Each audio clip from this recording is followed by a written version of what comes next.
Et on prend la direction de Courcheverny dans le Loir-et-Cher. Là-bas, plus de 250 maisons se fissurent à cause des sécheresses à répétition. Dans le département, des dizaines de communes bénéficient de l'arrêté de catastrophe naturelle qui permet une prise en charge des assurances, mais pas Courcheverny, dont les habitants, vous allez le voir, sont au bord de la crise de nerfs. Florent Clavel. Ça, c'est cette année. Tout le long de la gouttière, là, ça a été cette année. Chez Mireille, le tour du propriétaire, c'est comme un dimanche pluvieux d'hiver, déprimant et monotone. Une litanie de fissures et de craquelures qui lézardent les murs de sa maison. Regardez là. Là, c'est drôlement ouvert. Hein. Ça a apparu quand? Oh, bah ça fait déjà 4 ans que ça y est comme ça. Comment ça a commencé? Des petites fissures le long du pignon. Et puis, bah, d'année en année, ça s'est élargi.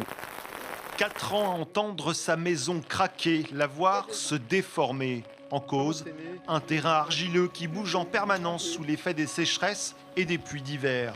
Mireille doit maintenant forcer pour fermer les volets, les portes. Une épreuve au quotidien. Bah, des fois, le moral, il n'est pas fort. Hein.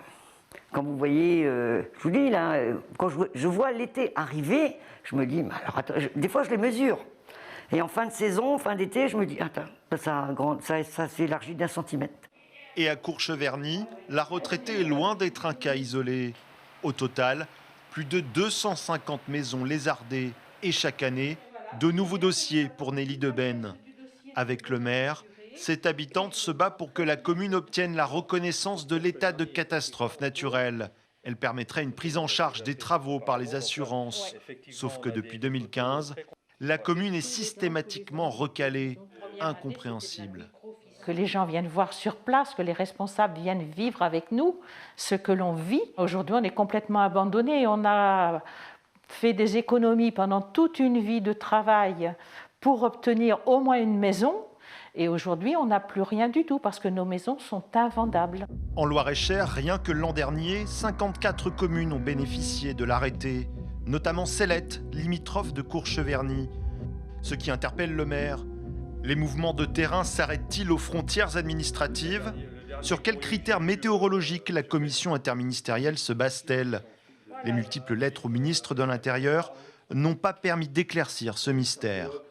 On nous dit, Météo France, on s'occupe des résultats, on demande les résultats Météo France. À ma connaissance, je n'ai pas de station Météo France dans la région qui peut certifier que Courcheverny n'a pas eu de sécheresse ou n'a pas eu ça. Donc on se bat contre un mur. Le mur administratif, le seul qui aujourd'hui semble ne pas vouloir céder. Pour les habitants, plus le temps passe, plus les dégâts sont importants. Le montant des travaux de consolidation et de réparation pour certaines maisons flirte aujourd'hui avec les 100 000 €.